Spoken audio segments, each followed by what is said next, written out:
AITA for refusing to let my brother move back home after he ruined my life years ago. I, 32M, have an older brother, Jake, 36M, and we used to be close growing up. Our family was middle class, and while we weren't rich, my parents did their best to give us a good life. Jake was the golden child, smart, athletic, popular. I was always in his shadow, but I didn't mind because he was my brother, and I looked up to him. That changed when we became adults. Jake had always been reckless. He got into fights in high school, slacked off in college, and eventually dropped out. Meanwhile, I worked my ass off, got a degree in computer science, and landed a solid job. My parents constantly bailed Jake out of trouble, whether it was paying off his debts or covering his rent after he got fired from yet another job. I tried to stay out of it. He was my brother, but I wasn't going to enable him. Then he ruined my life. At 25, I had finally saved up enough for a down payment on a small house. It wasn't fancy, but it was mine. Right after I moved in, Jake came to me, claiming he was getting kicked out of his apartment. He had lost another job, was behind on rent, and begged me to let him stay just for a few months. I was reluctant. I knew how he was, but my parents pressured me, saying, "He's your brother. You have a house now. You can help him out." I caved. At first, things were okay. He found a job in sales and promised he'd be out soon. But months went by, and nothing changed. He spent his money on bars, parties, and stupid impulse buys instead of saving for a place of his own. Anytime I confronted him, he'd say, "Relax, man. I got this under control." Then things got worse. He started bringing strangers into my house, random friends, girls he barely knew. I'd come home from work and find people sleeping on my couch or drinking in my living room. I told him he needed to cut it out. He laughed and said, "You need to loosen up." The final straw was when he stole from me. One day, I noticed my laptop was missing. At first, I thought I misplaced it, but then I checked my bank account and saw unauthorized withdrawals. Thousands of dollars gone. I freaked out, confronted Jake, and he denied everything. I didn't believe him. I checked around and found out from one of his so-called friends that Jake had pawned my laptop and used my debit card for gambling. That was it. I kicked him out immediately. He cursed me out, said I was choosing money over family, and stormed off. My parents were furious at me for not giving him another chance. I didn't care. I was done. For the next several years, Jake drifted from couch to couch. He barely held jobs, burned bridges with everyone, and even got arrested once for fraud. My parents kept bailing him out while lecturing me about forgiveness. I refused to have any contact with him. Then, last month, my mom called me. Jake had nowhere to go. He had finally hit rock bottom. My parents were older now and couldn't take him in. They begged me, literally begged me, to let him stay at my place again just until he gets back on his feet. I said no.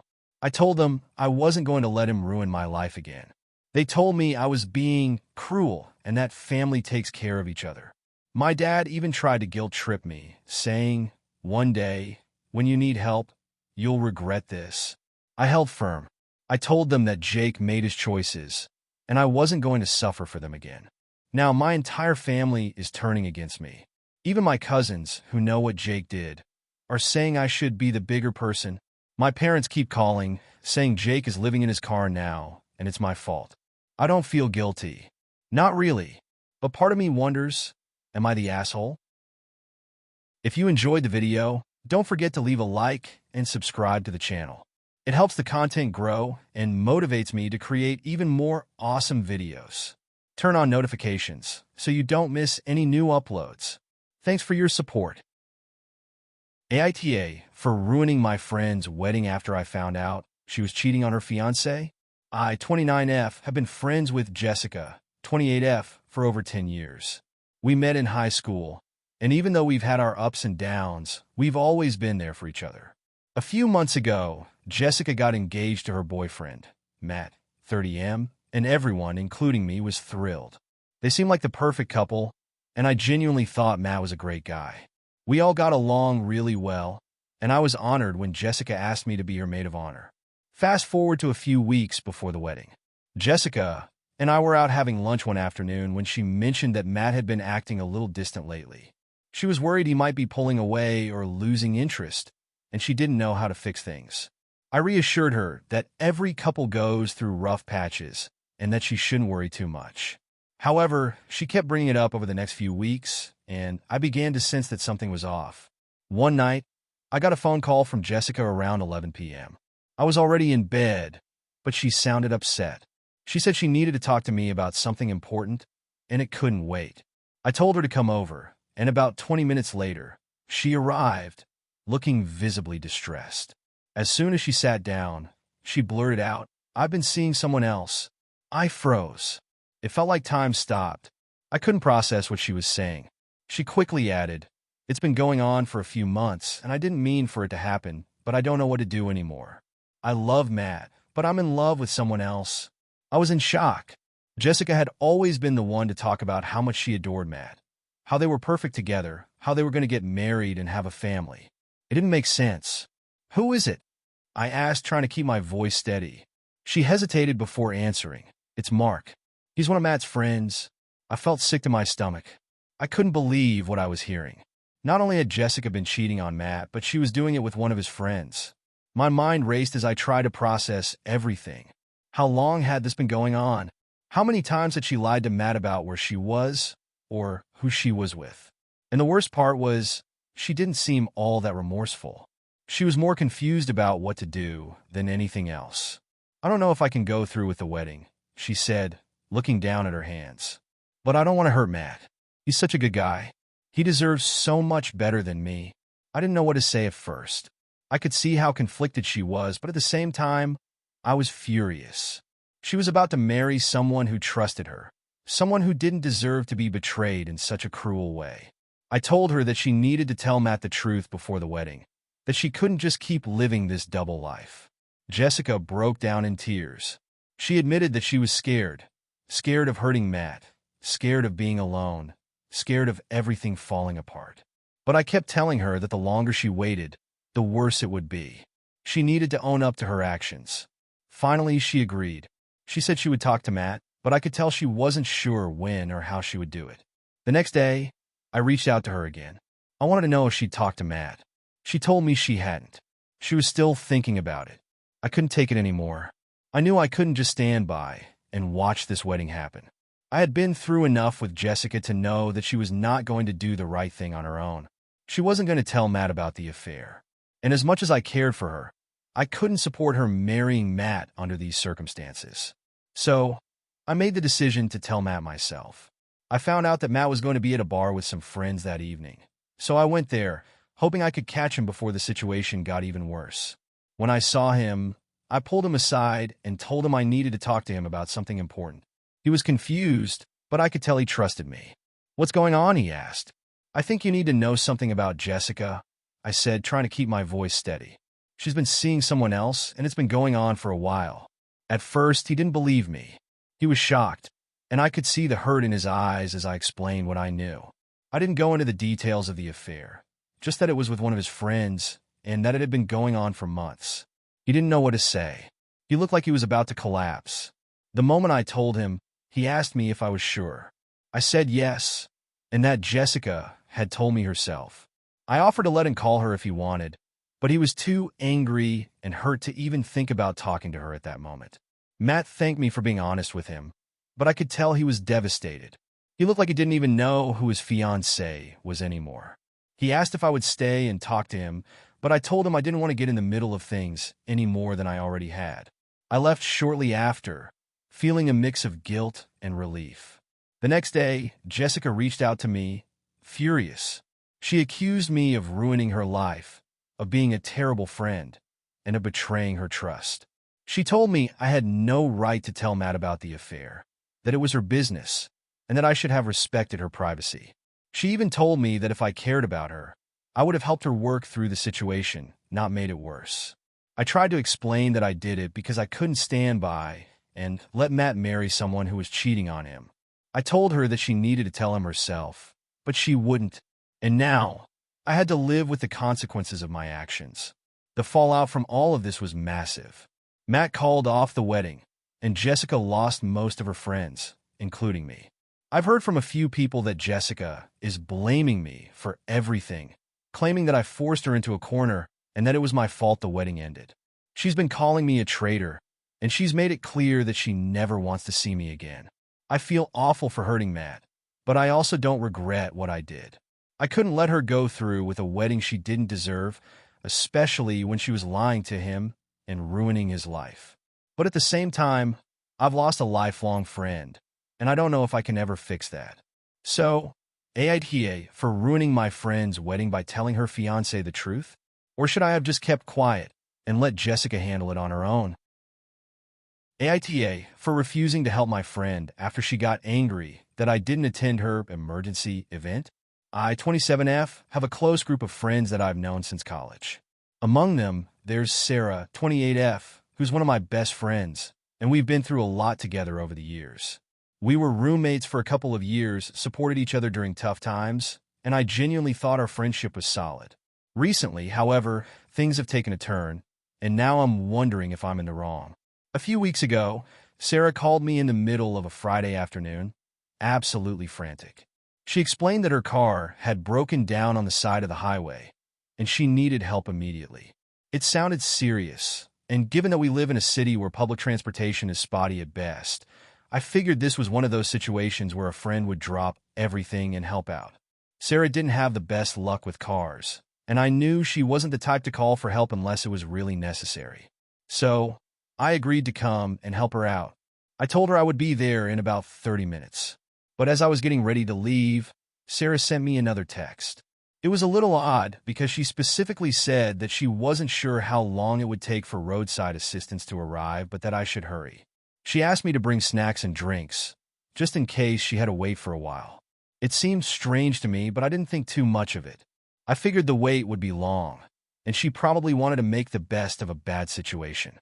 When I finally got to the spot Sarah had mentioned, I couldn't find her car anywhere. I looked around for a while, trying to figure out if I'd missed her, but there was nothing. I texted her to ask where exactly she was, and she responded a minute later saying that she was at a different spot. Not too far from where I was, but not the place she had told me. I followed her instructions and finally found her. And when I did, I found something that made me pause. Sarah was sitting on the sidewalk, casually sipping a coffee, with no sign of distress at all. There was no car in sight, and she didn't seem upset or in need of any immediate help. When I walked up to her, she smiled and greeted me like everything was fine. I asked her what was going on, and she simply said, "I'm so glad you're here. I've been waiting forever." At this point, I was confused. I asked her about the car, and she casually told me that it wasn't really broken down. In fact, she had simply gotten frustrated with her car and had decided to take a break. She had called roadside assistance as a precaution, but was not actually stranded on the side of the road like she had told me. I felt a sinking feeling in my stomach because I had just spent the last 40 minutes driving out of my way to help her with something that wasn't even a real emergency. I stayed calm, but I was starting to feel hurt and a little angry. I asked her, "So, why did you ask me to come out here if nothing was wrong?" She laughed and said, "I just thought you'd want to hang out. Plus, I needed a ride to go pick up a few things I left at my parents' house." I was taken aback. "So, this was all just an excuse to get me to come over?" I asked, trying to keep my voice steady. Sarah looked at me like I was overreacting. No, it wasn't like that. I didn't want to ask you for a favor directly, and I didn't think you'd want to come with me if I just asked." I was starting to feel pretty upset, especially since I had just rearranged my entire afternoon to come help her. I tried to keep it together, but I told her that I was disappointed. I had genuinely thought she was in trouble, and I didn't appreciate being misled. She looked defensive, and that's when the argument started. She claimed I was making a big deal out of nothing and that I was overthinking it. I told her I didn't feel comfortable just hanging out like this after she lied about needing help. She didn't seem to understand where I was coming from, and she kept insisting that I was being dramatic. After a few more minutes of awkward conversation, I decided to leave. I was beyond frustrated, and I didn't want to be around her anymore. I told her that I wasn't happy with how she had treated me, and I needed to go. She seemed confused but didn't argue much. The next day, I received a text from her, and she apologized for the situation. She admitted that she had exaggerated the emergency, but she said it was because she felt lonely and wanted to spend time with me. She also apologized for making me feel like my time wasn't valued and promised it wouldn't happen again. I appreciated the apology, but it didn't make me feel much better about what had happened. I didn't reply right away. I needed time to process everything. But after a few days, I finally sent her a text saying that while I understood why she felt lonely, it didn't justify lying to me. I told her I valued our friendship, but needed her to respect my time and my boundaries. I also mentioned that I didn't think it was fair for her to call me out for not helping when I was already feeling hurt and used. Sarah didn't take it well. She accused me of being too sensitive and claimed I was overreacting again. She said that I should have just rolled with the situation and not made it such a big deal. The conversation ended on a sour note, and since then, we've barely spoken. Now, our mutual friends are getting involved. Some of them are saying I was right to be upset because I had been misled and that I shouldn't have gone out of my way for someone who wasn't being honest with me. Others, however, are telling me that I was being too harsh and should have been more understanding. They think I should have just laughed it off and helped her out anyway. I'm torn because I genuinely care about Sarah, and I don't want this to ruin our friendship. But at the same time, I don't think it's okay for someone to manipulate me into spending my time for something that wasn't even a real emergency. It feels like I can't trust her anymore. So, AITA for refusing to help my friend after she lied about needing assistance, even though she apologized afterward? Or should I have been more understanding and let it go? AITA for refusing to help my mom after she chose my sister over me for years? I, 29M, have an older sister, Rachel, 32F, and for as long as I can remember, she has been my mother's favorite. It was never outright stated, but it was obvious in everything my mom did. Rachel was always put first. She got the newest clothes while I got her hand-me-downs. If she wanted something expensive, my mom would somehow make it happen. Meanwhile, I had to work for anything extra. I didn't resent Rachel for this, at least not at first. She was just being a kid, and I figured our mom had her reasons. But as we grew up, it became impossible to ignore. Rachel could do no wrong. If she got a bad grade, my mom would march to the school and argue with the teacher. If I got a bad grade, I was lazy and needed to try harder. If Rachel got in trouble, my mom made excuses. She's just stressed, or it was someone else's fault. When I got in trouble, even for something small like forgetting to do a chore, I was punished immediately. Then there was the college situation. Rachel wanted to go to an expensive private university. My mom didn't have the money, so she took out loans in her name to cover Rachel's tuition. Meanwhile, when I asked if she could help me with school, she told me I needed to be responsible and take out my own loans. I did. I worked through college, took out loans, and did everything on my own. Rachel, on the other hand, dropped out after 2 years. She said school wasn't for her and moved back home with zero debt because my mom had taken it all on. Meanwhile, I spent years paying off mine while working full-time. The final straw was when our grandmother passed away. She left a decent inheritance and split it evenly between me and Rachel. I was shocked. This was the first time I had ever been treated equally. I planned to use the money for a down payment on a house. But then my mom called me. She said Rachel was in a tough spot financially, which wasn't surprising. Rachel had never kept a stable job and needed the money more than me. She told me I should be a good brother and give Rachel my share of the inheritance so she could get back on her feet. I refused. I told my mom that for once in my life, I wasn't going to be second to Rachel. She got furious.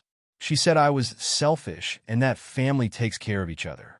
Rachel, of course, cried and played the victim, saying she had no idea how hard life was and that I was being cruel. I kept the money. I bought my house. And after that, I went low contact with both of them. That was 3 years ago. Now, my mom is in financial trouble. She called me recently, saying she's struggling to pay her mortgage and might lose the house.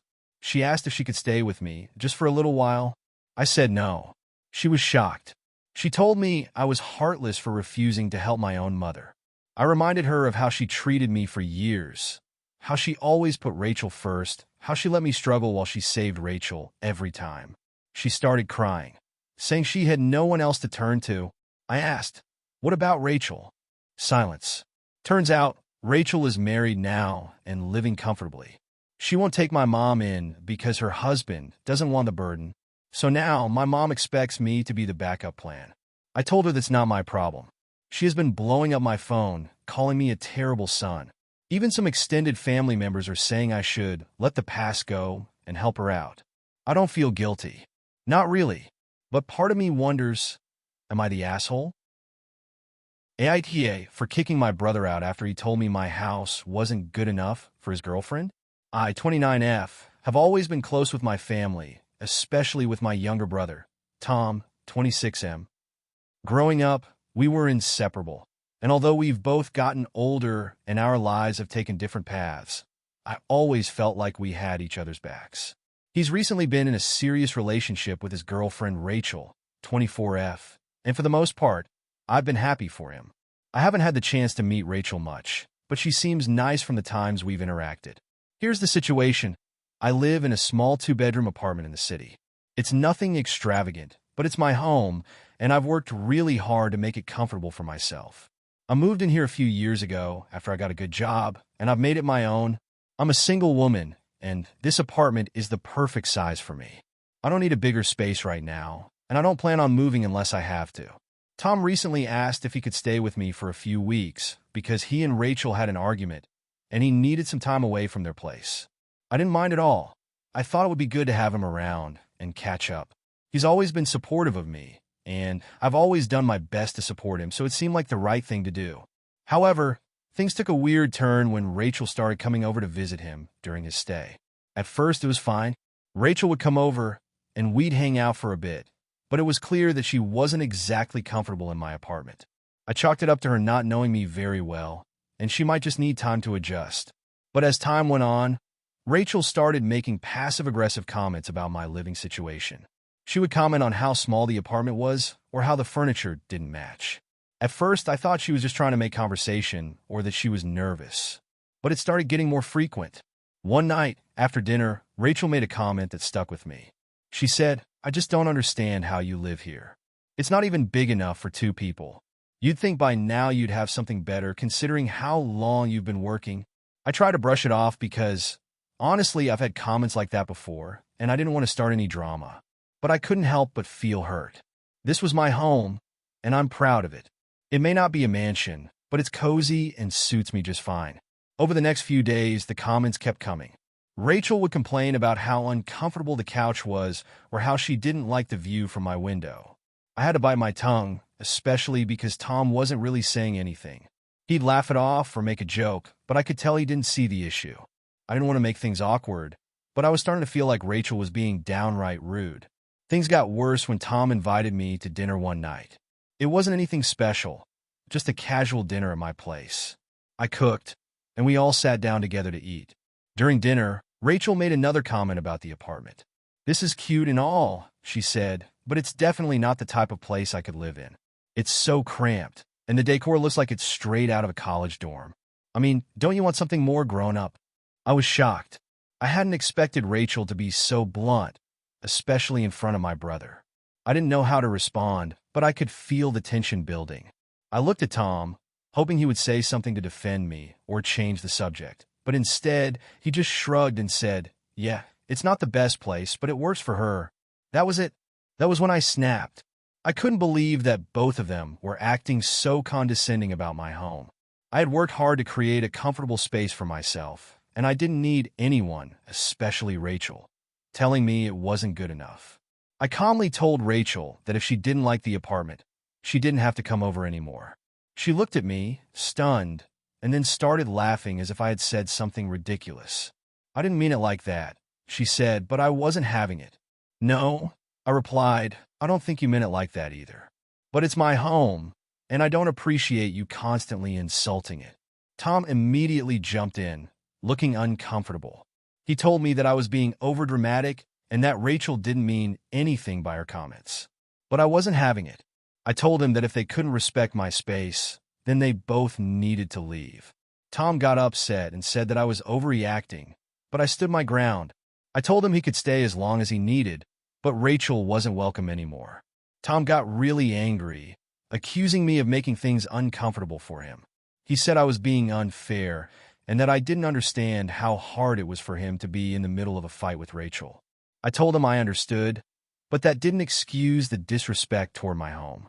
Rachel wasn't the one who had to live here, and she had no right to make me feel bad about my living situation. After a lot of back and forth, Tom ended up leaving with Rachel.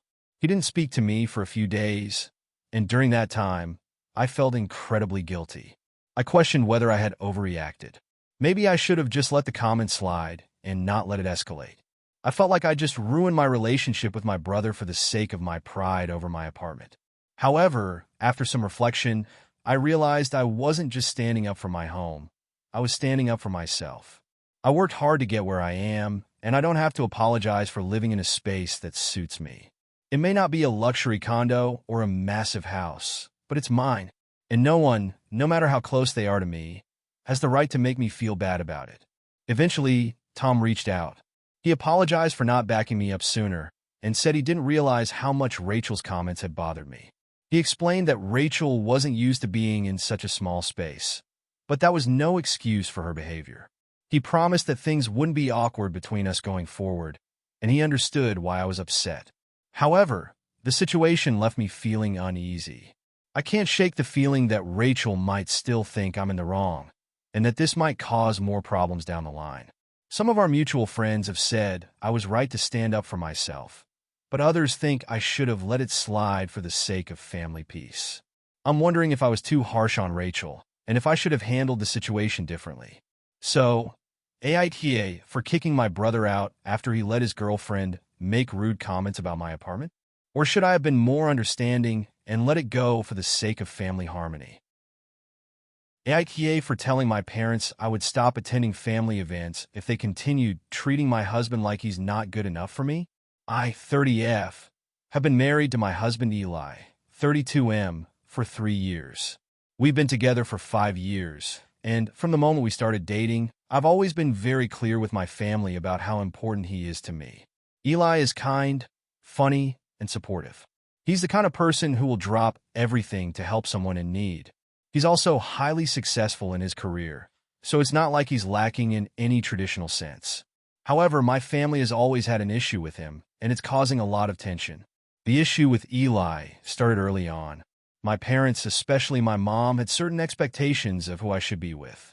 They were never vocal about it at first, but they certainly had their preferences.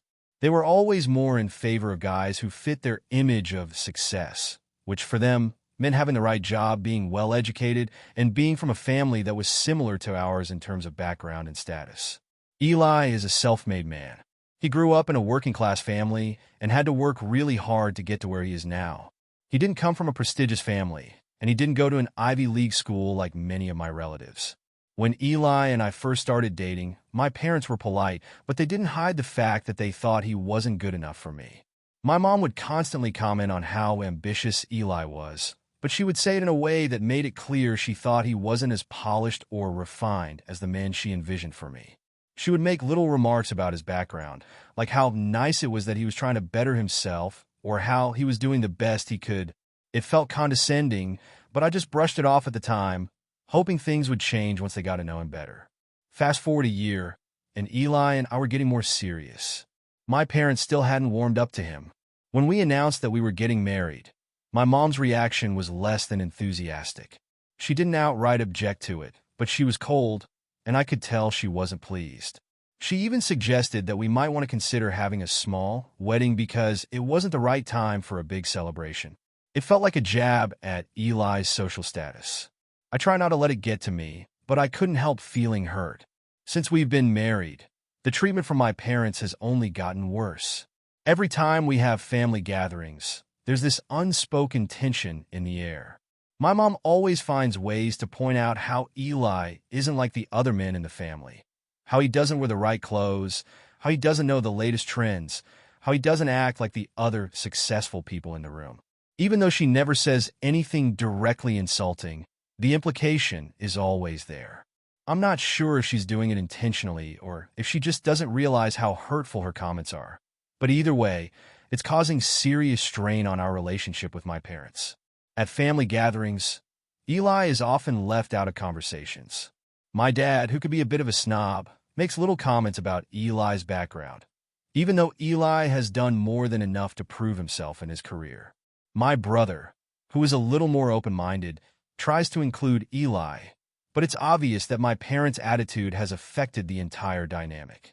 It feels like Eli is treated like an outsider in his own family. The final straw came during a holiday dinner at my parents' house last month.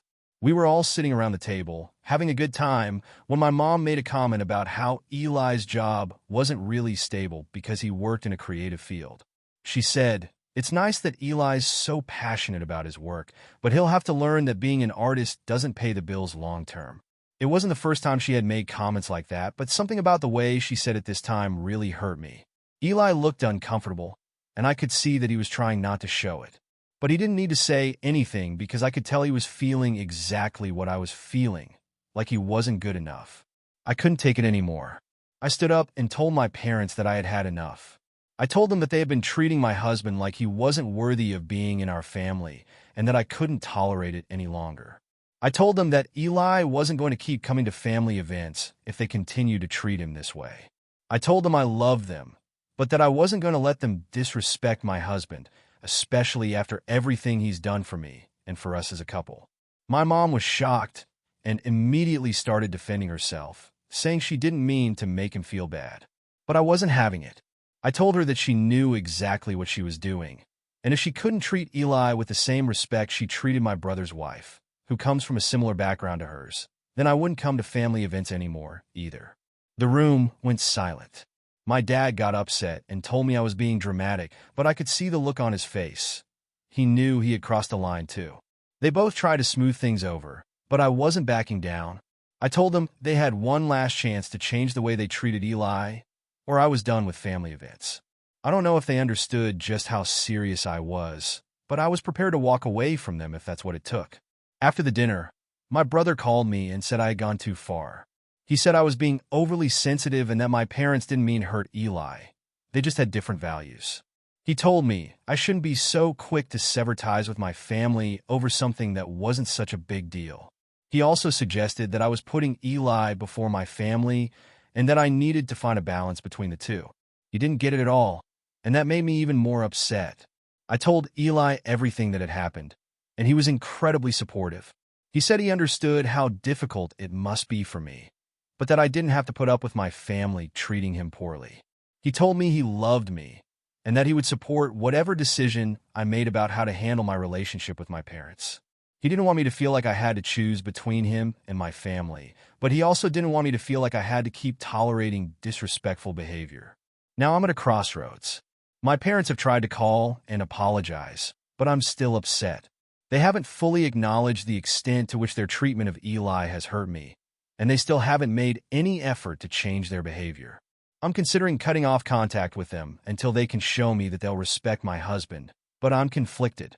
Part of me feels like I should make peace and just let it go for the sake of family, but another part of me feels like I need to stand firm in my decision to protect my marriage. My friends have been supportive, but I still can't help but feel guilty for potentially causing a permanent rift in the family. So, AITA for telling my parents I would stop attending family events if they continued treating my husband like he's not good enough for me? Or should I have tried to make peace and just let it go? AITA for refusing to take care of my brother after my parents spent years treating me like a servant? I, 27M, have a younger brother, Jake, 16M. Our parents had him when I was 11, and from the moment he was born, it felt like my life stopped being my own. My parents made it very clear that because I was the older sibling, I had a responsibility to help take care of Jake. And by help, I mean they dumped almost all of the childcare duties on me. At first, it was little things, bringing them diapers, rocking him to sleep while they watched TV. But as he got older, it became my entire life. I was expected to wake up at night if he cried, feed him if my parents were too tired, and give up my weekends to babysit. While other kids my age were hanging out with friends or playing sports, I was at home, changing diapers and entertaining a toddler. By the time I was a teenager, I was basically a third parent. I'd wake up early to get him ready for school, help him with homework, cook his meals, and take him to his activities. My parents would go out on weekends and expect me to watch him without even asking. If I had plans, they'd guilt-trip me until I canceled them. Whenever I complained, they'd say, "Family takes care of each other." If I pushed back, they'd call me selfish and say I should be grateful for having a brother at all. I missed out on so much. I couldn't do after-school clubs because I had to pick Jake up. I had to turn down a summer job I really wanted because my parents needed extra help around the house. I couldn't even go to my own high school graduation party because they needed me to babysit. But the worst part? Jake grew up spoiled. Because my parents never disciplined him, he turned into one of those kids who expected everything to be done for him. If I didn't drop everything to help him, he'd throw a tantrum. If I told him no, he'd run to our parents, who always took his side. When I was 18, I got into a good college out of state. It was my way out. But my parents? They lost their minds. They told me I was abandoning my family, that I was selfish for leaving when Jake still needed me. They tried everything, guilt, threats, even telling me I wouldn't be welcome back if I left. I left anyway. College was the first time I felt free. I made friends, had a social life, and finally got to be my own person. But my parents never let up. Every time I came home, it was the same thing. They'd ask me to watch Jake, do things for him. And when I said no, they'd act like I was the worst son ever. Eventually, I just stopped visiting. For the past few years, I've kept low contact. I have my own apartment, a good job, and a life I actually enjoy. Then last month, my parents called me with big news. They were moving overseas for my dad's new job. For 2 years. And they expected me to take care of Jake while they were gone. I laughed because I genuinely thought they were joking. But they were dead serious. They said it was only fair since I was his brother, and I already knew how to take care of him. They even offered to send some money for food and bills, like that was supposed to make it okay. I told them absolutely not. They lost it. They said I was selfish, ungrateful, cruel. That Jake looks up to me and would be heartbroken if I abandoned him. That it was my duty as his brother to step up. I told them that for years, they treated me like a second parent, ignored my needs, and forced me to give up my childhood for Jake. I wasn't going to give up my adulthood too. Then I asked them, "Why can't he go with you?" Silence. Then they admitted it. They didn't want to deal with him. He was too much work, and they thought a big move would be too hard for him. I saw red. I told them if they couldn't handle their own child, that wasn't my problem. I refused again and told them if they tried to dump him on me anyway, I'd call CPS. They flipped out. Now everyone in the family is blowing up my phone. Aunts, uncles, cousins, all saying I'm heartless for refusing to help.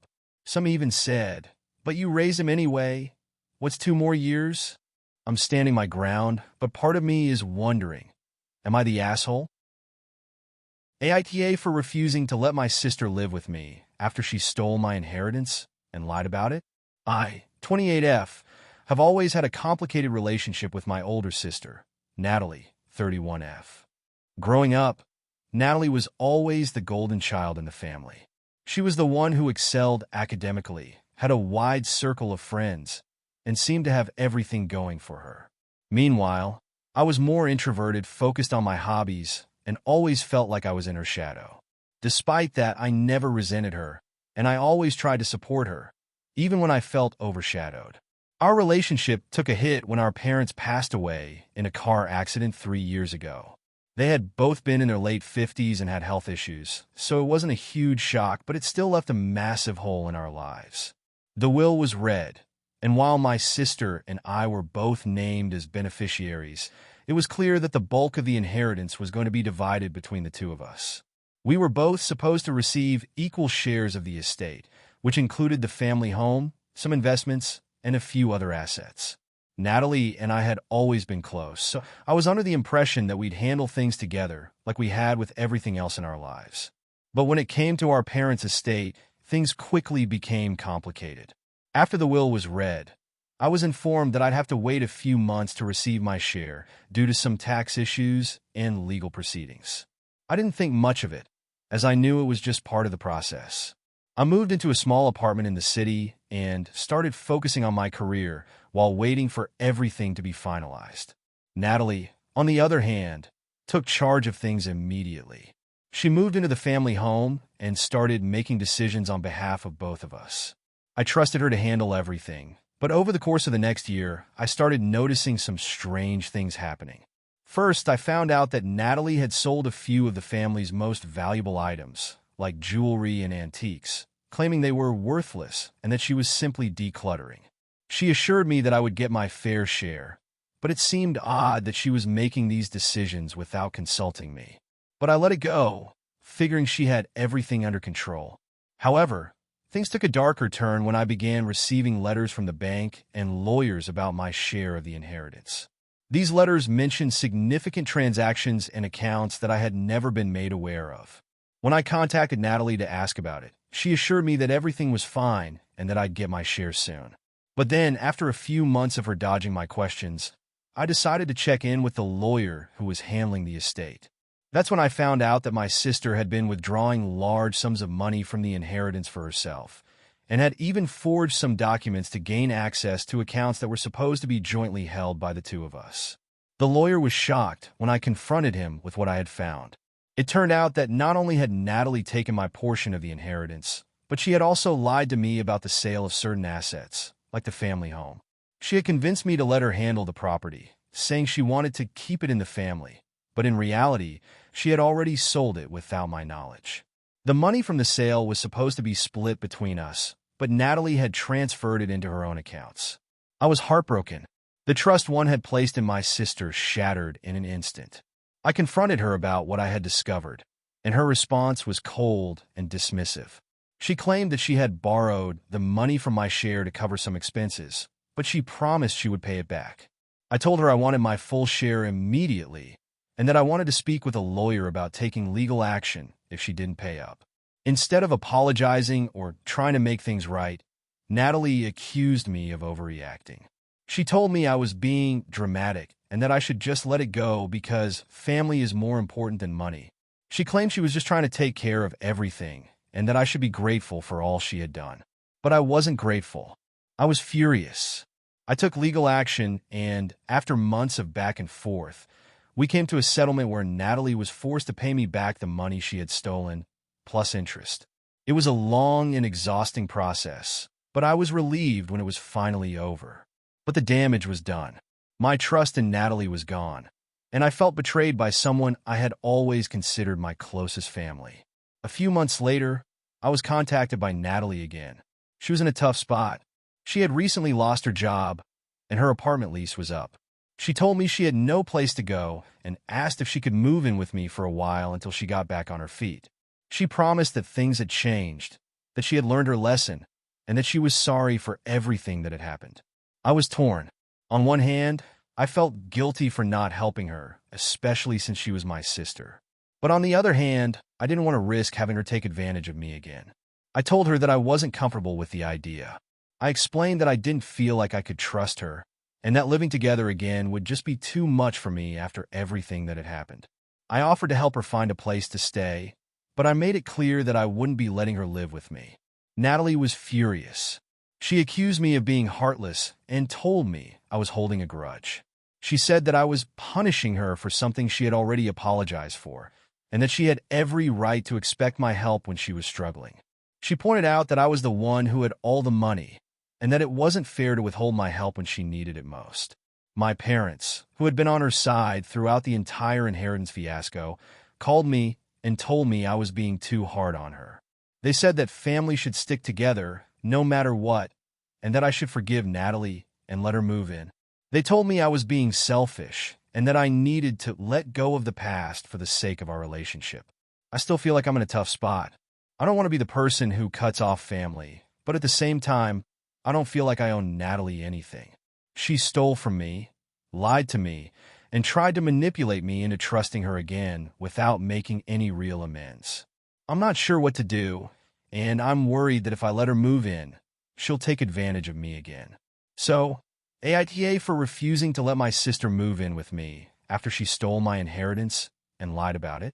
Or should I have forgiven her and given her a second chance? AITA for cutting off my parents after they used me as their retirement plan? I, 28M, grew up in a family where money was always tight. My parents had me young. My mom was 19, my dad 21. They struggled financially for most of my childhood, but always told me that family sticks together no matter what. That sounded nice as a kid, but as I got older, I realized it really meant you exist to help us. They never said it outright, but it became painfully obvious. When I was 12, my dad lost his job. My mom worked part-time, but it wasn't enough to support us. For the next few years, we barely scraped by. My parents relied on help from their parents, government assistance, and eventually me. At 14, I started working odd jobs.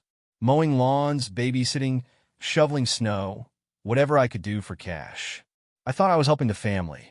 I thought it was normal, but my parents didn't see it as a temporary solution. They saw it as an opportunity. The moment I started earning money, they started taking it. At first, they said it was for household expenses. Then it became helping with bills. Then it was just expected that all of my money went straight to them. I never got to spend anything on myself. No new clothes, no video games, no going out with friends. If I asked, I was told, "Do you want to be homeless?" By the time I was 16, I was working nearly every day after school and all weekend. I didn't play sports, didn't join clubs, didn't have a normal teenage life. All because my parents needed me to work. At 18, I got a full-time job right after high school instead of going to college because my parents made it clear that college wasn't an option. They told me I had a responsibility to the family and that we couldn't afford for me to be selfish. They told me if I moved out, I'd be abandoning them. So I stayed, and I paid. I covered rent, utilities, groceries, everything. My parents worked sometimes, but only just enough to keep up appearances. They never saved. They spent whatever they had the moment they got it. Meanwhile, I was killing myself trying to keep us afloat. It wasn't until I was 24 that I realized how messed up this was. I had a coworker, David, who asked why I never went out or did anything for myself. I told him I had family obligations, and he just stared at me. Then he asked me, "Dude, do they ever plan to support themselves?" And that was the moment it hit me. They didn't. They never did.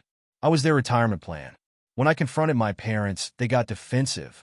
My dad said, "We sacrificed everything for you. It's your turn to take care of us." My mom said, "This is what families do." I asked them why they never saved money, why they never planned for their future, why I was the only one expected to struggle. They got angry. They called me ungrateful. They said I was selfish and that if I stopped helping, I'd be leaving them to starve. That was the last straw. I spent the next 6 months secretly saving as much money as I could. I got a second job. I cut every unnecessary expense. And then one night, while they were out, I left. I didn't tell them where I was going. I didn't leave a note. I just packed my stuff and disappeared. For the first time in my life, I was free. I got my own place. I started focusing on myself. I built a life that was mine. Then the call started. At first, it was just my mom. She left messages crying, begging me to come back. My dad called, furious, demanding I return his money. Then they started showing up at my job. My mom caused a scene at my workplace, sobbing and telling my manager that I had abandoned them. I had to threaten to call the cops just to get her to leave. My dad sent me pages-long texts about how I was an ungrateful failure, how I would regret this, how I was betraying my own blood. They even got my extended family involved. Aunts, uncles, cousins. They all reached out, telling me I was being cruel, that your parents raised you. Now it's your turn to take care of them. It's been 4 years since I left, and they still try to guilt-trip me. They still demand money. They still tell everyone that I abandoned them. They refuse to take any responsibility for their choices. I've started blocking people, cutting them out. And honestly, I feel guilty sometimes. I wonder if I really am the asshole for leaving them behind. But then I remember they were never planning to stop. They were never going to let me have a life of my own. So, am I the asshole for refusing to be my parents' retirement plan? AITA for refusing to let my friend move in with me after she emotionally drained me for years? I, 27F, have a close-knit group of friends, but there's one person in particular I've been friends with for a long time, Sarah, 28F. We've known each other since college and have been through a lot together. At first, Sarah was someone I could always rely on. She was funny, caring, and a great listener. But over the past few years, things have started to shift. I found myself feeling drained, frustrated, and honestly a bit resentful of her. Sarah has been going through a lot in her personal life for the past few years. She had a tough breakup about 3 years ago, which was understandably difficult. But it seemed like the pain from that relationship stuck with her for far longer than I anticipated. She would talk about him constantly, bring him up in almost every conversation, and it became this ongoing narrative in our friendship. I tried to be there for her in the beginning, offering advice, listening to her vent, and encouraging her to focus on herself and move on. But as time went on, it became apparent that she wasn't interested in moving on. She was stuck in this cycle of obsessing over the past, which in turn drained me emotionally. Every time I'd offer any kind of solution, she'd shoot it down. It was as if she just wanted to keep replaying the same painful story over and over again. At first, I thought I could handle it. I kept telling myself, she's my friend, I should be there for her. But after a year of the same thing, it started to wear on me. Every conversation felt like I was just hearing the same complaints again and again, and no matter how many times I offered solutions or tried to change the subject, nothing ever seemed to get better. But it wasn't just the constant emotional weight of her breakup that started to wear me down. Sarah's life in general became more and more chaotic. She'd always been a bit of a free spirit, but over time, she started making choices that I found concerning. She would take on too many projects, not finish any of them, and then wonder why she felt overwhelmed. She'd also jump from one toxic relationship to another, even though I would try to warn her about the red flags.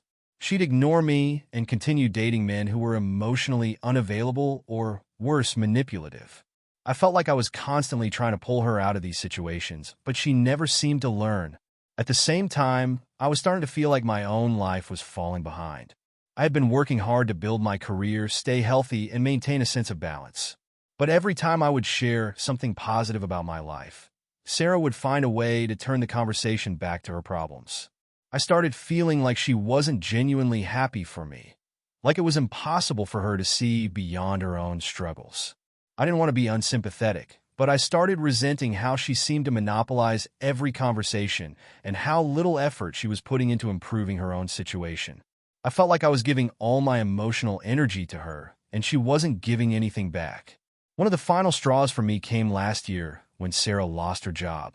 I knew she had been struggling with her career for a while, but it still shocked me when she got fired. She was devastated, and understandably so. But instead of taking responsibility and trying to improve, she spent months moping around, complaining about how unfair life was. She didn't apply for a single job for weeks, claiming she wasn't ready. Every time I tried to encourage her to look for something else or take small steps toward improving her situation, she would cry and say that it was just too much to handle. I knew I had to start setting boundaries, but I felt like the good friend in me kept making excuses. So, I would give her pep talks, drive her to job interviews, and keep reminding her that life wasn't all bad.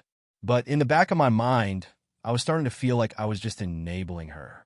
She wasn't making any changes herself, and I was constantly putting her problems before my own. My career, my health, and my happiness were all taking a back seat to her drama. Fast forward to a few months ago, when Sarah reached out to me with some news. She had been evicted from her apartment because she hadn't been able to keep up with the rent after losing her job. She asked if she could move in with me while she figured things out. She assured me it would only be temporary and that she was actively looking for another place, but I just couldn't bring myself to agree. I've spent a lot of time thinking about it, and the truth is that I feel like I've given Sarah all the support I can. I'm tired of being the one who has to constantly pick up the pieces of her life. I don't want to be her crutch anymore. I know that sounds harsh, but I feel like I've been sacrificing my own well-being for her, and I can't keep doing it. She hasn't learned from her mistakes, and I don't think letting her move in with me will help her grow or change. It would just be a repeat of the same old cycle, and I don't want to be dragged down any further. When I told Sarah I couldn't let her move in, she was devastated. She accused me of abandoning her when she needed me the most, and said that I was being selfish. She cried and said I was no longer the friend she once had, someone who would always be there for her. But I tried to explain that it wasn't about not being there for her. It was about needing to take care of myself first. I can't be the friend she needs if I'm constantly drained and overwhelmed by her problems. Sarah didn't take it well. She called me a bad friend and said that I was acting like I didn't care about her anymore. She said that if I really cared about her, I would let her stay with me.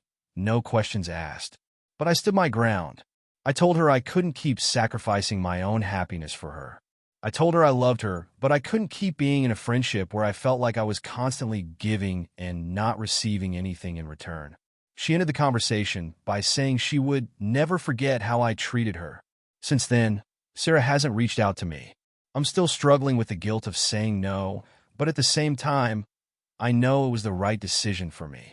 I can't continue being her emotional support system if it means putting myself last all the time. My other friends have been divided on the situation. Some think I did the right thing, that I shouldn't feel responsible for Sarah's choices or her inability to change. Others think I could have been more empathetic and tried to help her, even if it was hard. I feel like I've reached a point where I need to focus on my own life, but I'm still wondering if I made the right choice. So, AITA for refusing to let my friend move in with me after years of her emotionally draining me and not taking responsibility for her own life? Or should I have just helped her, no matter how much it cost me? AITA for refusing to help my brother after he lied about needing money for his kids' education? I, 29F, have a brother, Evan, 31M, who has always been a bit of a wild card. Growing up, he was the type of person who would charm his way out of trouble and rarely take responsibility for his actions. I, on the other hand, was always the more responsible one, focused on my studies, always working to maintain good relationships with family and friends, and doing my best to stay out of drama. Despite our differences, Evan and I always maintained a close bond, though. In recent years, things have gotten strained. A few years ago, Evan got married to Tasha, 30F, and they now have 2 kids, Lily, 5F, and Jack, 3M. Initially, I was happy for him. I always hoped that becoming a father would bring him some stability, but I quickly realized that the opposite happened.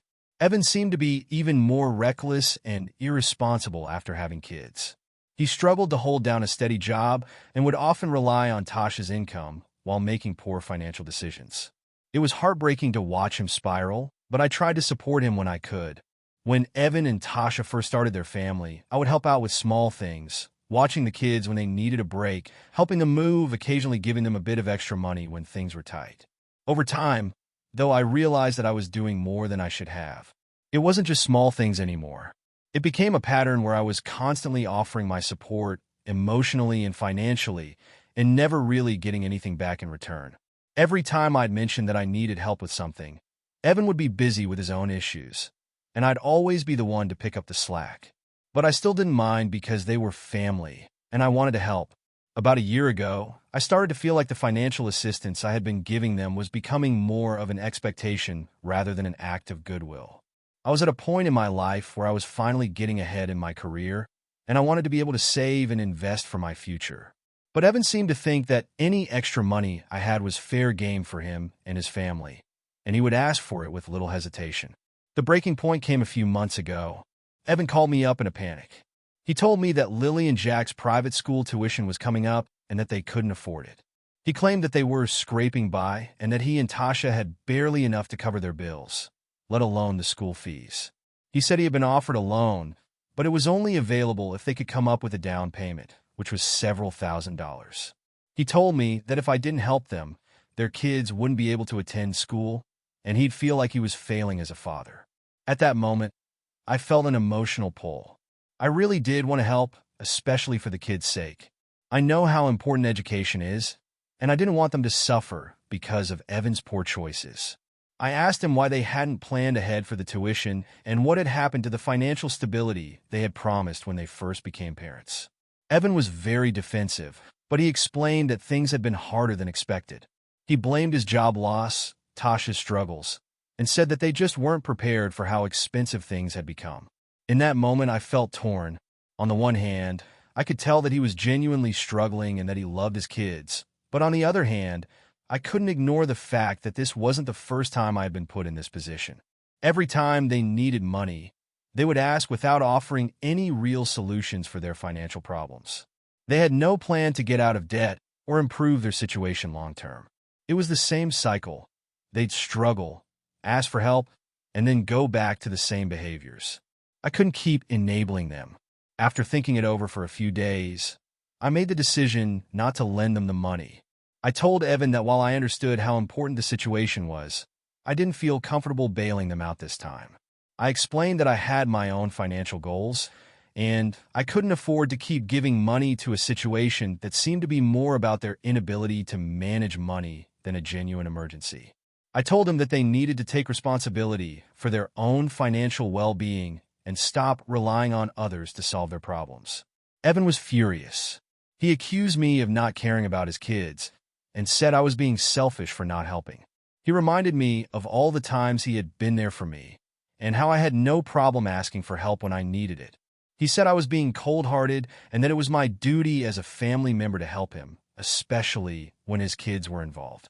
He told me I was turning my back on him and his family, and that it was deeply hurtful. I stood firm, telling him that I wasn't turning my back on him, but that I couldn't keep enabling their poor choices. He hung up on me, and that was the last we spoke for a few weeks. During that time, I felt conflicted.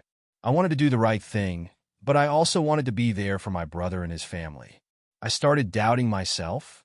Was I being too harsh? Maybe they really were struggling and needed help. But when I talked to my friends and colleagues about it, they all seemed to agree that I was right to say no. They pointed out that Evan and Tasha had made their own bed by failing to plan and manage their finances, and that it wasn't my responsibility to fix their mistakes. Eventually, Evan reached out again, this time through text.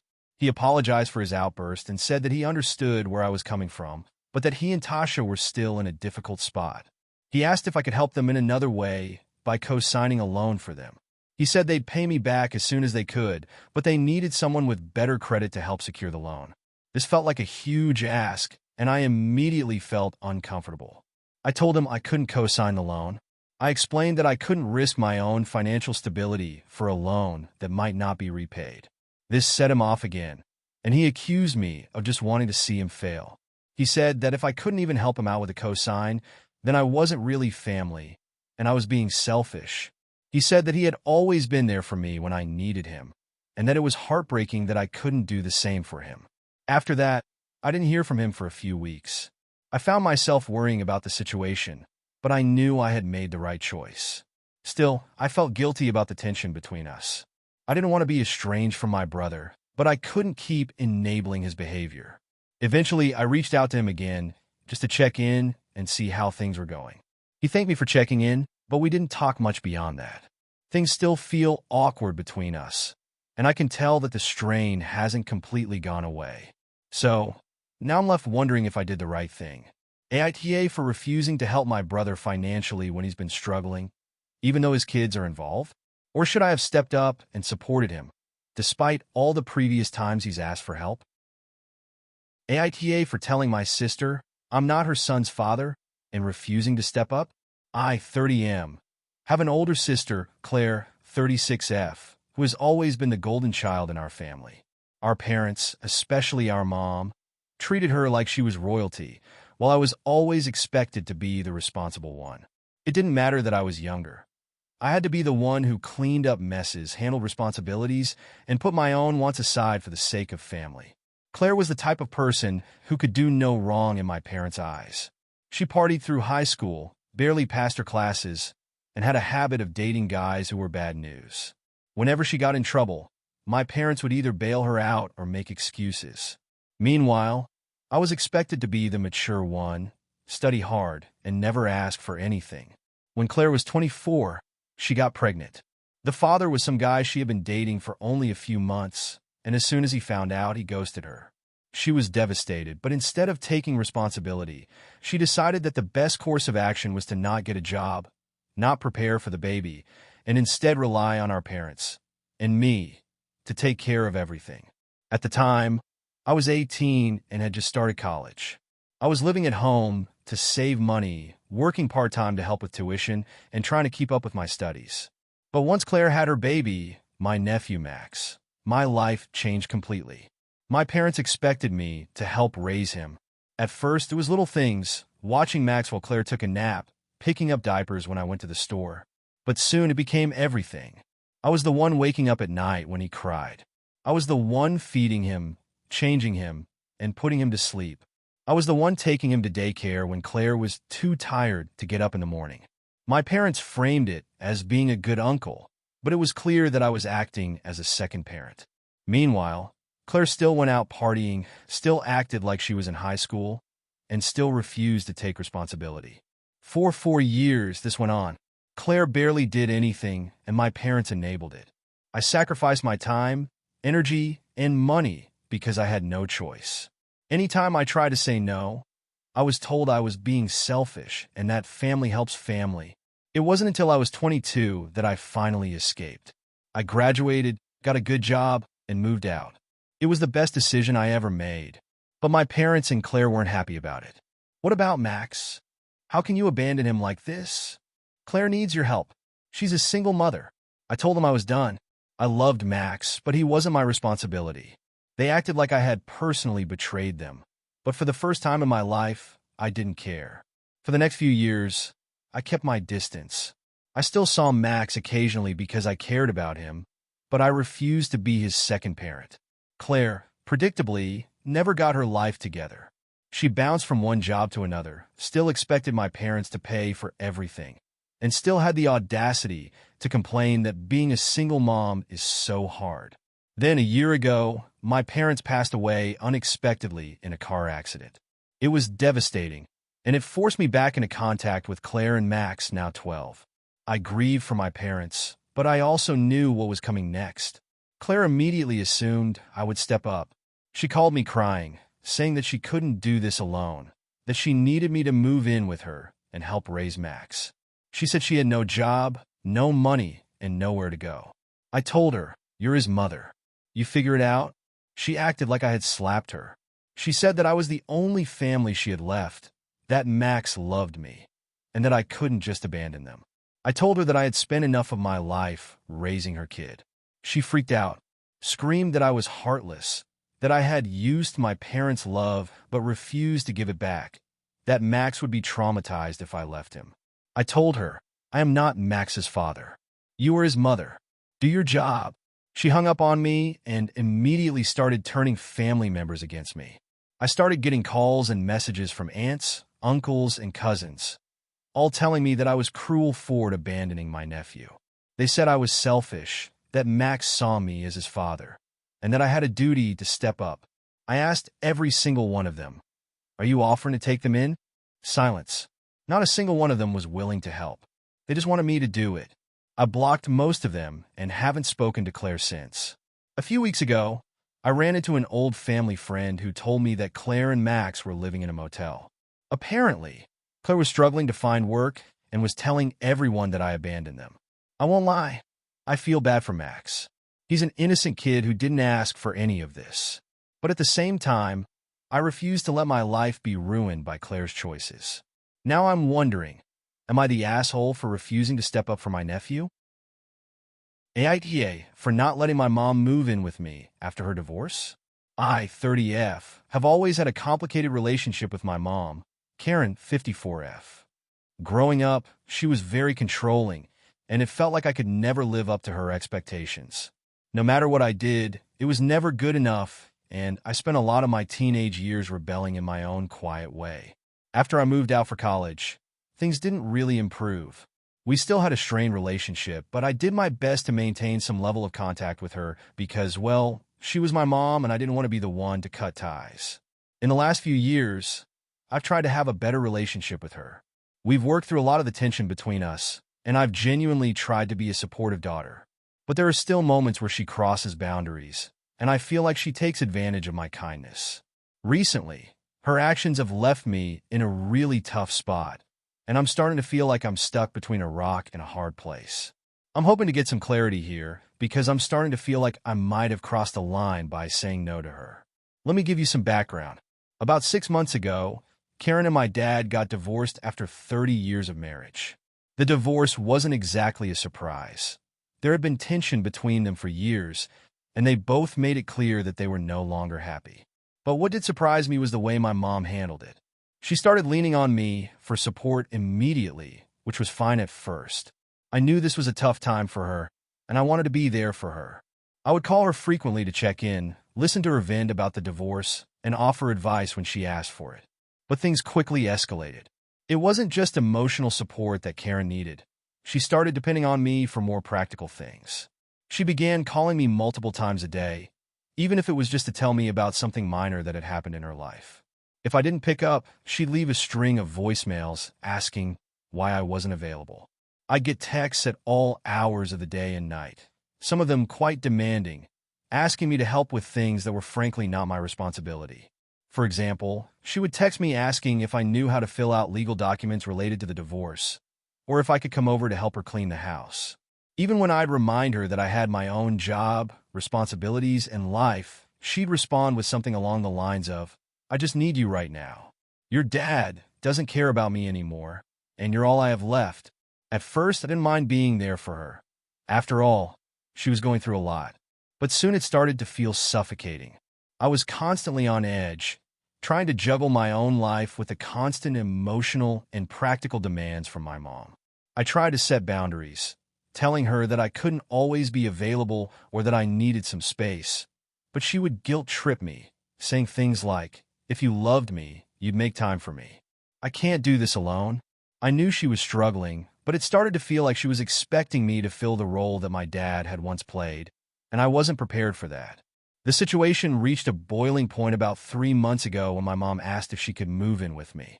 She explained that she couldn't afford to live in the house they had shared anymore, and she didn't want to live alone. I was shocked.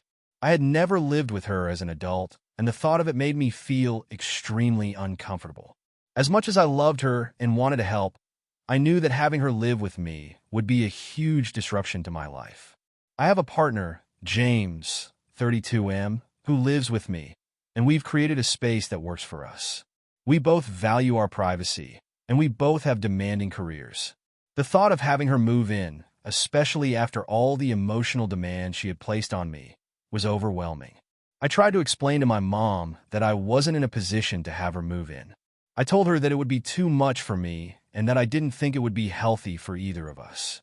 I was honest with her about how her constant neediness was putting a strain on our relationship, and I expressed that I needed her to respect my boundaries. Her response wasn't what I expected. She immediately began crying, telling me that I was abandoning her when she needed me the most. She said she had nowhere else to go, that she couldn't afford rent on her own, and that she was going to end up homeless if I didn't help her. She kept saying things like, "I gave up everything for you when you were a child. How could you do this to me now?" It was heartbreaking to hear her say those things, but I stood my ground. I told her that I wasn't saying I didn't care about her or that I didn't want to help, but that I couldn't give up my space and comfort for something I wasn't ready for. I told her I thought it would create an unhealthy dynamic between us and that it wasn't fair to either of us. She didn't take it well. The next few days were rough. My mom continued to call and text me, asking me to reconsider. She told me that I was being selfish and that I was going to regret not helping her. She said she felt like I was prioritizing my life and my comfort over her emotional well-being.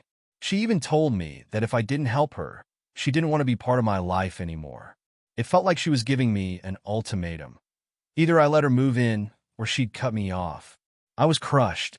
I didn't want to lose my mom, but I knew I couldn't let her manipulate me into making a decision that wasn't right for me. I had already put up with so much of her emotional demands, and I needed to take care of my own mental health. I didn't want to be her emotional caretaker any longer. I wanted to have a relationship with her, but on my own terms, not in a way that felt suffocating. At this point, I'm feeling really conflicted. I've tried to remain calm and empathetic, but I'm still not sure if I did the right thing. My friends and partner are supportive of my decision and understand why I said no, but I can't help but feel guilty. My mom is alone, and I know she's hurting. I've tried to help her in other ways, like researching financial assistance programs, encouraging her to look for a roommate, and offering emotional support when she's feeling down, but it's never enough for her. Now we're barely speaking. She hasn't reached out much, and when she does, it's usually in a passive-aggressive way. She's told a few relatives that I refused to help her when she needed it, and they've been putting pressure on me to change my mind. I feel like I'm being painted as the bad guy, and it's really hard to deal with. So, AITA for refusing to let my mom move in with me after her divorce, even though she's asking for help and I know she's struggling emotionally? Or should I have swallowed my discomfort and allowed her to live with me to avoid her feeling abandoned? AITA for refusing to let my brother and his family move into my house, even though they're homeless? I never thought I'd be the villain in my own family, but apparently, That's exactly what I am now. I, 35M, bought my house 5 years ago. I worked my ass off for it. Grew up poor, worked multiple jobs through college, saved aggressively, and finally bought a decent 3-bedroom home in a good neighborhood. It's nothing fancy, but it's mine, and I take pride in the fact that I never had to rely on anyone to get it. My younger brother, Jake, 32M, has never been the responsible type. He coasted through life, always expecting someone else to catch him when he fell. He dropped out of college after one semester, bounced between jobs for years, and always had an excuse for why things never worked out. For the past 8 years, he's been married to Lisa, 31F, and they have 3 kids, 7M, 5F, and 2F. Jake has never been stable, and Lisa, for some reason, decided that being a stay-at-home mom was the best idea, even though Jake could barely hold down a job. They've lived in rented apartments, but every year or two, they get evicted because they couldn't keep up with rent. Our parents always bailed them out, finding them another place, paying deposits, even covering months of rent. I refused to enable this. Whenever they came to me for help, I'd offer advice. I'd help them build a budget, suggest job opportunities, even help Jake fix up his resume. But I refused to just hand over money, and that made me the selfish brother. 3 months ago, our parents decided to retire early and move to Florida. They sold their house, gave Jake and Lisa a chunk of money to help them get on their feet, and left. That money? Gone in 2 months. Jake called me in a panic last week. They had been evicted again. Their savings were gone. They had nowhere to go, and he asked if they could move in with me just for a few months while they got back on their feet. I said no. I didn't even hesitate. I told him that I wasn't going to let him and his family move in because I knew exactly how it would go. It wouldn't be a few months. It would be a year, maybe longer. Jake would struggle to find work. Lisa would still refuse to work because the kids need her. I'd be footing the bill for everything. Utilities, food, even gas for their car. And even if I wanted them to leave, how could I kick out my nieces and nephew? I refused to put myself in that position. Jake begged. Lisa called me crying. She even put their oldest son on the phone to ask Uncle, my name, if they could live with me. I felt like garbage, but I stood firm. I told them they had to figure something else out. Jake lost it. He screamed at me, calling me a selfish, greedy asshole who didn't care about family. He said that I had a house with plenty of space and that I was choosing to let my own flesh and blood be homeless. Lisa, in the background, kept saying, "How can you do this to the kids?" I told them that I had worked too hard for my stability to throw it away because of their irresponsibility. That if they had managed their money properly, they wouldn't be in this situation. That they needed to stop relying on others to fix their problems. Jake hung up on me. Since then, I've been getting calls and texts from extended family. Apparently, Jake and Lisa have been telling everyone that I'm heartless and that they're living in their car with 3 kids because I refuse to help. My aunt called me a monster. A cousin sent me a long message about how family takes care of each other. The guilt is eating at me, but I know if I let them in, I'll never get my house or my life back. AITA? AITA for refusing to help my sister after she admitted she's been stealing from me. I, 26F, have a younger sister, Lily, 23F, who has always had a complicated relationship with me. We grew up in a fairly chaotic household, where our parents were always focused on keeping things together financially, and that often meant they were distracted, leaving me to step up and take on a more parental role in the house. I was always the responsible one, making sure that I finished school, went to work, and made sure Lily had food and clothes when our parents were too preoccupied. Despite this, Lily and I never really got along. She always felt like I was the perfect one, and that I was overbearing when it came to her life choices. She would often rebel against anything I said, whether it was about her grades, her social life, or how she spent money. It caused a lot of tension, but as time went on, I tried to put our differences aside. I got my degree, started working at a tech company, and eventually moved into my own apartment. Lily, on the other hand, dropped out of college after her first year and ended up in a series of dead-end jobs. She had some struggles with addiction in her late teens, but she'd gotten better. At least, that's what I thought. She had a few relationships that were turbulent, but overall, I always tried to be there for her when she needed me, even if our relationship was rocky. The situation took a dramatic turn about a year ago. After some financial trouble, Lily found herself in a tight spot and asked me if she could move in with me for a while to get back on her feet. At the time, I was hesitant but decided to help her out. I didn't want to see her struggling, and I figured that if I didn't help, she'd end up back in a bad situation. My apartment is a 2-bedroom, and I let her have the spare room. I made it clear from the start that there would be some ground rules, especially about respecting my space, contributing to household chores, and not being late on rent. At first, things went well.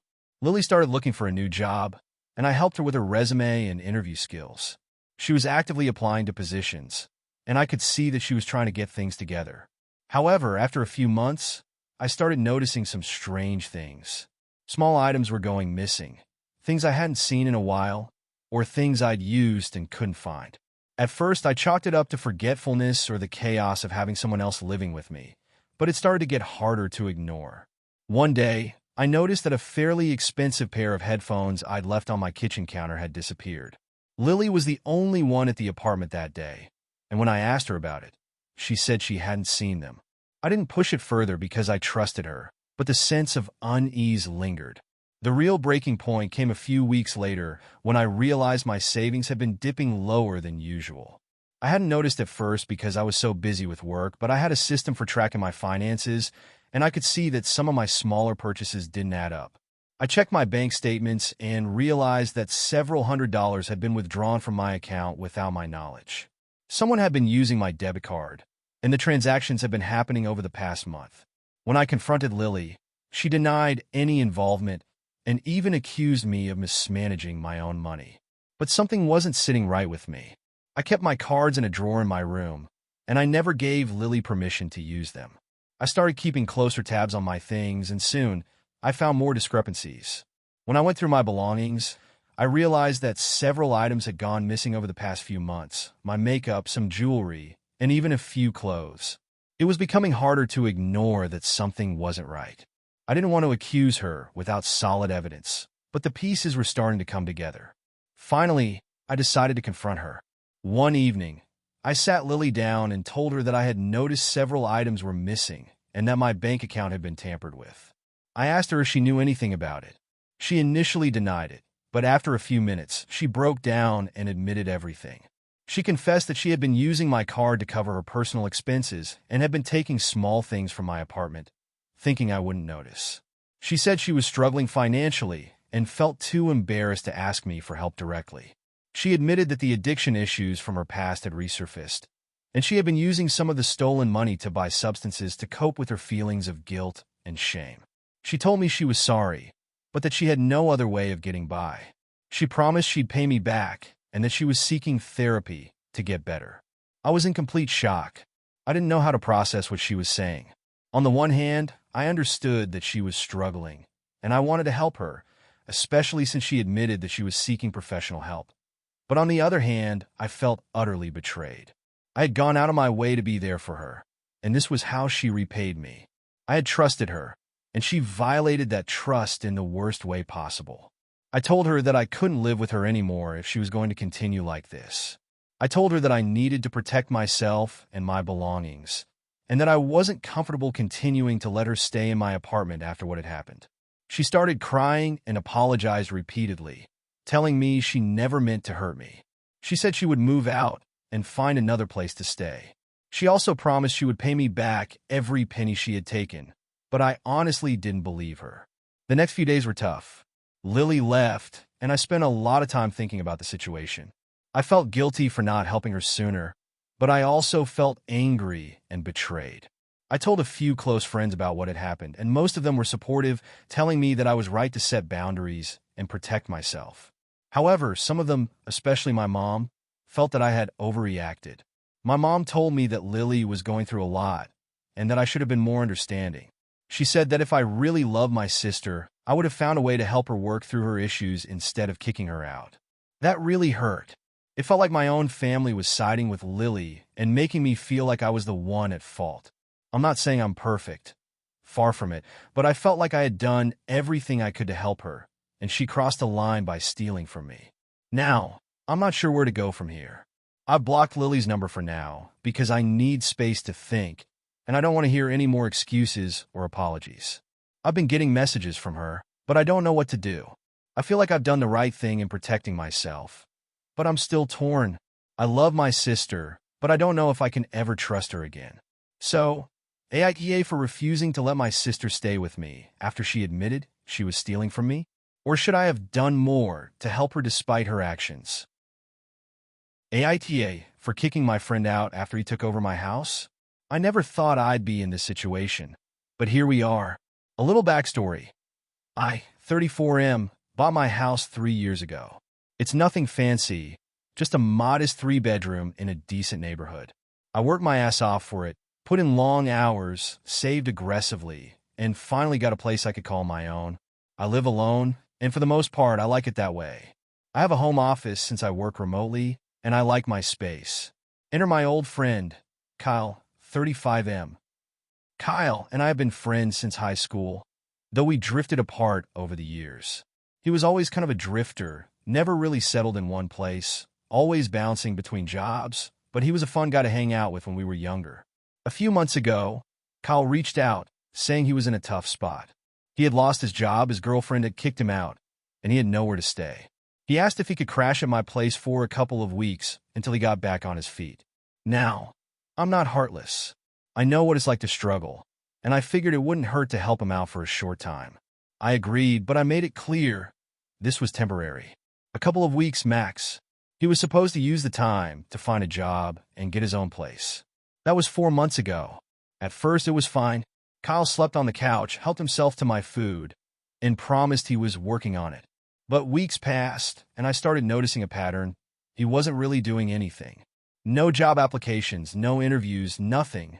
Just sitting on my couch, watching TV, playing video games, and occasionally going out with friends. Meanwhile, my house was becoming a disaster zone. Dishes left in the sink, beer cans piling up, food left out to rot. I was the one cleaning up after him like some kind of unpaid maid. I brought it up, and he just laughed, saying, "Dude, chill, I'll get to it." Spoiler, he never did. Then things got worse. First, he started inviting people over, his friends, people I barely knew. I came home one night to find 5 random guys in my living room, drinking and blasting music. When I told him that wasn't okay, he acted like I was the bad guy, saying, "What's the big deal? It's not like we're wrecking the place." Second, he started treating my house like it was his. He took over the living room, leaving his stuff everywhere. He started sleeping in my guest room instead of the couch, even though I never agreed to that. He ate my food without asking and even had the audacity to complain when I brought home groceries that he didn't like. The final straw came when I overheard him on the phone telling someone, "Yeah, I'm just staying at my place for now until I figure things out." His place. I confronted him right then and there. I told him he had 2 weeks, no extensions, no excuses. He needed to get a job and find a place to live. He tried to guilt-trip me, saying I was kicking out a friend in need. I reminded him that he was supposed to stay for 2 weeks, not 4 months. For those 2 weeks, he didn't even try. He spent all his time lounging around, still acting like the house was his. When the deadline came, I told him he had to go. He freaked out, calling me selfish and a terrible friend. He said I was turning my back on him when he had nowhere else to go. I stood my ground. I told him I wasn't his parent, I wasn't his caretaker, and I wasn't responsible for him. He left, slamming the door behind him, and now he's telling everyone that I abandoned him in his time of need. Mutual friends are split. Some think I did the right thing, others say I should have given him more time. I feel guilty, but at the same time, I feel like I was being taken advantage of. So, AITA? AITA for refusing to let my sister move back in with me after she ruined my life the first time? I never wanted to be in this situation, but now my entire family is against me.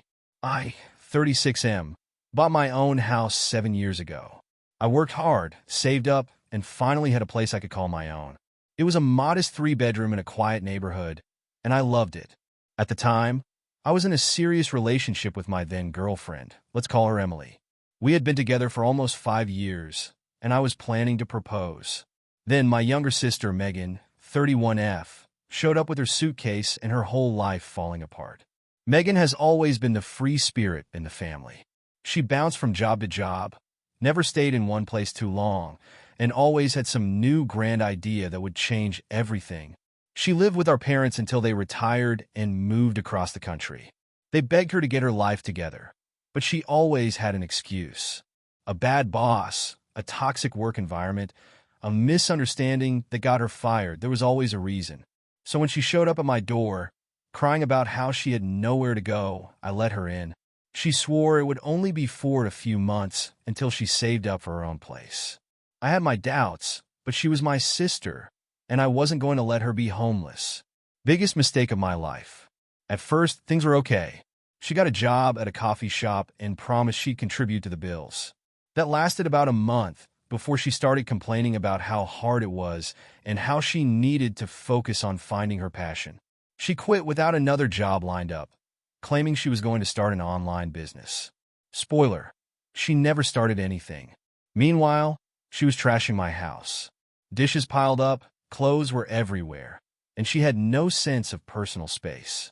She started treating Emily and me like we were just extra roommates instead of people doing her a favor. She'd take my car without asking, leave messes for us to clean, and invite random friends over like it was her place. Then, the worst part, she ruined my relationship with Emily. Emily was incredibly patient, but Megan pushed her limits. She would barge into our room without knocking, eat food Emily specifically bought for herself, and once even had the audacity to tell Emily she should be more understanding when Megan didn't clean up after herself. Emily and I fought about it constantly. She kept asking when Megan was leaving, and I kept making excuses because I felt guilty about kicking out my sister. After nearly a year of this, Emily had enough. She told me she loved me, but couldn't deal with Megan anymore. She said she felt like she was living with a selfish teenager and that I was enabling her. She gave me an ultimatum. Megan leaves or she does. I should have chosen Emily. Instead, I told her I just needed a little more time to figure it out. She left that night. A 5-year relationship, gone because I was too weak to put my foot down. After that, I finally told Megan she had to go. She screamed, cried, called me heartless, and said I was choosing a girl over family, even though Emily was already gone. She left, but not before trashing the guest room, spilling coffee on the carpet, leaving food to rot, and even taking some of my stuff on the way out. I had to spend weeks cleaning up the mess she left behind. That was 5 years ago. Since then, Megan has burned every bridge. She's couch surfed, been evicted from 2 apartments, and even moved back in with our parents for a while before they kicked her out again. Now, out of nowhere, she called me last week. Said she was finally getting her life together, but just needed a place to stay for a few months while she saved up for a new apartment. I said no. She acted shocked, like she couldn't believe I would refuse. She kept saying, "But I'm your sister. We're family." I told her that last time, she nearly destroyed my life, and I wasn't going to let her do it again. She called me selfish, said I was holding a grudge over minor mistakes, and then started crying about how she had no one else. I stood firm. Now my parents, who swore they'd never let her move back in, are calling me heartless. They say she's my sister, she needs help, and that I should let the past go. They don't want to deal with her, but they expect me to. Even some of my extended family is saying I'm being cruel by leaving her homeless. But I know exactly how this will go. It won't be a few months, it'll be years. She'll trash my house, use me for everything, and make my life hell again. So now I'm stuck. My whole family thinks I'm the bad guy, but I don't think I can go through that again. AITA?